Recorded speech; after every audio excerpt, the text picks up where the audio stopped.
ஆண்டவர் இரட்சகருமாக இயேசுவின் இனிதான நாமத்தினால் உங்களை வாழ்த்துகிறேன். இந்த நாள் நம்முடைய ஆவிக்குரிய சிந்தனைக்காக லூக்கா எழுதின சுவிசேஷம் 18ஆம் அதிகாரம் 9ஆம் வசனத்தை நான் வாசிக்கிறேன். அன்றியும் தங்களை நீதிமான்கள் என்று நம்பி மற்றவர்களை அற்பமா எண்ணின சிலரை குறித்து இயேசு ஒரு உவமை சொன்னார். இயேசு உவமையின் மூலமாக அநேக காரியங்களை பேசி எல்லா ஜனங்களுக்கும் காரியங்களை புரிய வைத்ததை வேதத்தில் அழகாக அறிந்து கொள்ள முடியும்.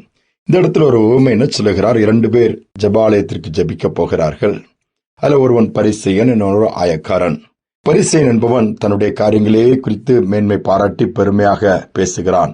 நான் இந்த தவறு செய்வதில்லை, நான் ஒழுங்காக இருக்கிறேன், உமக்கு காணிக்கை கொடுக்கிறேன், அப்படி பல காரியங்கள் அடுக்கிக் கொண்டே போய் அதோடு மட்டுமல்ல, அங்கு ஒரு ஆயக்காரனும் அவன் ஜெபிக்க வந்து அவன் ஆலயத்தின் ஃப்ரண்ட் கேட் பக்கத்துல முன்னாடி நிற்கும் போது அவனையும் ஒப்பிட்டு பேசுகிறான். எப்படி அவனை போல் நான் இல்ல ஆண்டவரே, அதற்காக உமக்கு நன்றி என்று சொல்லுகிறான். ஆனா அந்த ஆயக்காரனோ எதையும் பார்க்கல, யாரையும் பார்க்கல, தன்னுடைய முகத்தை கூட மேல நோக்கி பார்ப்பதற்கு தகுதியற்றவன் என்று சொல்லி உணர்ந்து தாழ்த்தி தன்னுடைய மார்பை அடித்துக்கொண்டு அவன் சொல்லுகிறான், நான் பாவியாகிய மனுஷன், என் மேல நீங்க கிருபையா இருங்க ஆண்டவர், நான் எதற்குமே தகுதி கிடையாது, தாழ்த்தி கேட்கிறான். ஆனா ஆண்டவர் யாருடைய ஜெபத்தை கேட்டாராம்? இந்த ஆயக்காரின் ஜெபத்தை தான் கர்த்தர் கேட்டாராம். அவன் யாரையும் பிளேம் பண்ணவில்லை, தன்னை குறித்து பெருமையாய் பேசவில்லை, அதை செய்கிறேன் இதை செய்கிறேன் அப்படி எந்த ஒரு கம்பாரிசன் கிடையாது.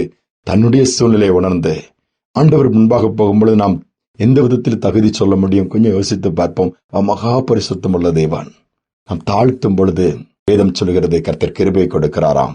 தாழ்த்துகிறவனை உயர்த்துகிறான் சொல்லப்பட்டிருக்கிறானா? பெருமை ஆண்டவருக்கு பிரியமில்லாத ஒன்று. பெருமையுள்ளவருக்கு ஆண்டவரை எதிர்த்து நிற்கிறாராம். யோசித்து பாருங்கள். ஒரு ஆர்டிகிளை நான் படித்தேன். டாக்டர் சர் ஜேம்ஸ் சிம்சன் பெரிய பெரிய கண்டுபிடிப்புகளை மருத்துவத்துறையில் கண்டுபிடித்து சாதித்தவர். அவருடைய நாட்கள் முடிவு வந்து விட்டது, வயதாகிவிட்டது. அப்பொழுது அவர் ஒரு ரிப்போர்ட்டர்ஸ் எல்லாம் கேட்கிறாங்க, உங்களுடைய கண்டுபிடிப்பு எல்லாவற்றிலும் பெரிதான கண்டுபிடிப்பு எதை சொல்ல விரும்புறீங்க? நீங்க மருத்துவத்துறையில அநேக காரியங்களை சாதிச்சிருக்கீங்க, கண்டுபிடித்து கொடுத்ததுனால் இன்னைக்கு உலகமே அதன் மூலமாய் பயன்பெற்று வருகிறது. எல்லாம் யோசித்தாங்க. குளோரோஃபார்ம் சொல்லுவாரு, இந்த மயக்க மருந்து பல காரியங்கள் சொல்லி வரை சிம்பிளா சிரித்து கொண்டே சொன்னாராம், நான் கண்டுபிடித்ததுல பெரிய கண்டுபிடிப்பு என் வாழ்க்கையில, முதலாவது நான் ஒரு பாவி.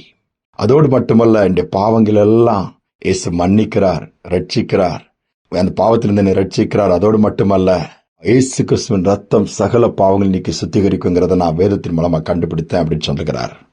பாருங்கள் எவ்வளவு சிம்பிளா. மற்றவங்க ஆச்சரியப்பட்டாங்களாம். தன்னுடைய மருத்துவத்துறையின் கண்டுபிடிப்பை பெருமையா பேசுவார் என்று எதிர்பார்த்தார்கள். இல்லை, நான் வேதத்தை வாசித்து நேசிக்கிறவன், இயேசுவை நேசிக்கிறவன் சொல்லிட்டு அவர் சொல்லுகிறார், அவர் என்னோடு கூட இருக்கிறபடினால், இந்த வேதத்தை நான் வாசித்தபடினால் நான் கண்டுபிடித்த இந்த கண்டுபிடிப்பு தான் பெரிது. இதன் மூலமா என் பாவங்கள் மன்னிக்கப்படுகிறது, பரலோக வாழ்க்கை நான் பெற்றுக்கொள்ள முடிகிறது. நம்பிக்கையோடு பேசினாரா? நாம் எப்படி இருக்கிறோம்? கொஞ்சம் யோசித்து பார்ப்போம். அந்த சமூகத்துல தாழ்த்தி ஜெபித்து பாருங்களேன். பெருமையாக அல்ல, நான் அதை செஞ்சிருவேன்ப்பா இதை செஞ்சிருவேன், இல்ல, தாழ்த்தி நீங்க கிருபை கொடுங்கப்பா, பலன் கொடுங்கப்பா, நடத்துங்கப்பா, இந்த சூழ்நிலையை மாற்றுங்கப்பான்னு சொல்லி தாழ்த்தி கேளுங்க. நிச்சயமாக அந்த ஜெபத்திற்கு பதில் வரும். ஜெபிப்பு மாண்பின் தகப்பனே, தாழ்மையுள்ளவர்களுக்கு நீ கிருபை அளிக்கிற தேவன்.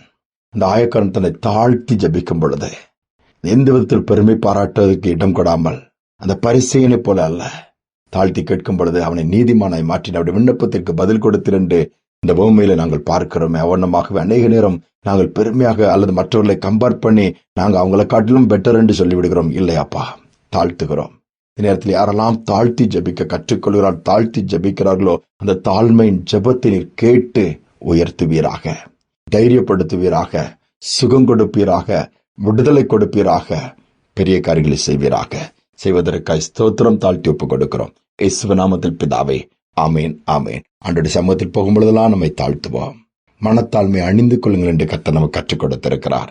இப்படி நம்முடைய வாழ்க்கையின் காரியங்கள் இருக்குமானால் நிச்சயமாகவே உயர்வுகளை நாம் பெற்றுக்கொள்ள முடியும். இந்த சிந்தனையோடு இந்த நாளை தொடரலாம். மீண்டுமாய் நாளை தினம் சந்திப்போம்.